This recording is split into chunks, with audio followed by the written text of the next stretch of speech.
بنی اسرائیل میں ایک شخص چوری، ڈکیتی اور قتل میں بہت مشہور تھا اور نہایت معمولی بات پر کسی کو قتل کر دیتا تھا۔ کرتے کرتے اس کے ہاتھ سے 99 افراد کا قتل ہو گیا۔ اس کے بعد اس کے دل میں احساس پیدا ہوا کہ مجھے بھی تو اللہ کے یہاں جانا ہے۔ چنانچہ یہ فکر بڑھتا رہا اور لوگوں سے معلومات کرتے ہوئے سرگرداں پھرنے لگا کہ کیا میری توبہ قبول ہو سکتی ہے یا نہیں۔ کسی عالم شخص سے ملاقات کی فکر ہوئی کہ معلوم کیا جائے کہ ایسے شخص کی توبہ کیسے قبول ہو سکتی ہے یا ہو سکتی ہے یا نہیں۔ لوگوں نے ایک عابد شخص کے پاس جانے کا مشورہ دیا۔ اس شخص نے اس کے پاس جا کر مسئلہ معلوم کیا کہ کیا میری توبہ قبول ہو سکتی ہے اور کیا میری مغفرت ہو سکتی ہے جبکہ میں نے 99 انسانوں کی جان لی ہے۔ تو اس عابد کو مسئلہ معلوم ہی نہیں تھا، اس لیے اس نے اپنی عقل سے قیاس آرائی کی کہ جو آدمی 99 انسانوں کی جان لے سکتا ہے اس کی مغفرت کہاں سے ہوگی۔ چنانچہ اس نے کہہ دیا کہ تیری توبہ قبول نہیں ہوگی۔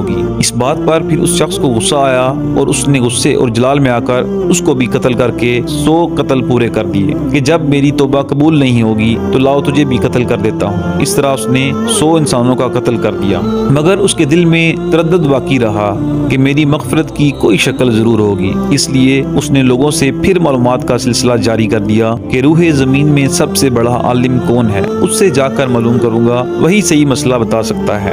آخر لوگوں نے اس کو بتلایا کہ فلاں جگہ ایک عالم رہتا ہے، اس سے جا کے معلوم کرو۔ چنانچہ اس نے اس عالم صاحب کے پاس جا کر اپنی زندگی کی کارگزاری سنائی اور 100 آدمیوں کو کس طرح سے قتل کیا اور سارا کارنامہ سنا کر معلوم کیا کہ اب بتلائیے کہ میری توبہ قبول ہو سکتی ہے یا نہیں۔ کیا اللہ کے یہاں مجھ جیسے گناہگار کے لیے بھی مغفرت کا کوئی خانہ ہے؟ تو اس عالم صاحب کو چونکہ علم تھا تو اس نے بتلایا کہ تیرے گناہ معاف کرنے میں اللہ کے یہاں کیا رکاوٹ ہے۔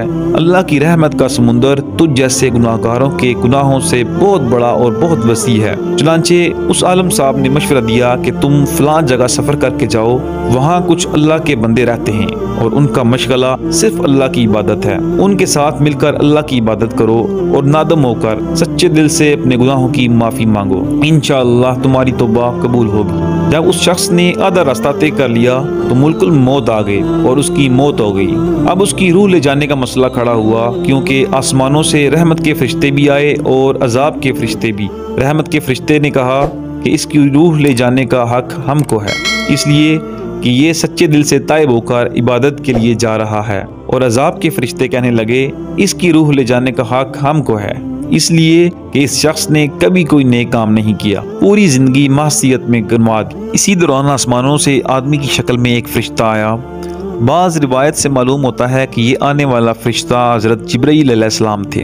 چنانچہ اس فرشتہ نے تشریف لا کر ان دونوں طرح کے فرشتوں کے درمیان یہ فیصلہ کیا کہ دونوں طرف کی مسافت ناپ کر کے دیکھ لو، جہاں سے آ رہا ہے اور وہاں کی مسافت قریب ہے یا جہاں جا رہا ہے وہاں کی مسافت، لہٰذا جہاں کی مسافت قریب ہو اس شخص کو وہاں والوں میں شمار کر دیا جائے۔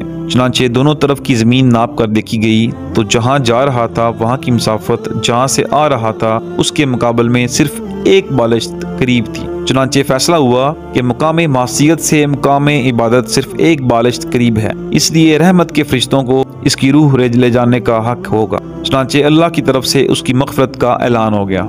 حدیث قدسی میں آتا ہے کہ میں اپنے بندے کے ساتھ اس کے گمان کے مطابق ہوتا ہوں اور وہ مجھے جہاں بھی یاد کرے میں اس کے ساتھ ہوں۔ باخدا اللہ تعالیٰ اپنے بندے کی توبہ سے اس سے زیادہ خوش ہوتا ہے جتنی خوشی تم میں سے کسی ایسے شخص کو ہوتی ہے جس کا جانور بیابان میں گم ہو کر پھر اسے مل جائے۔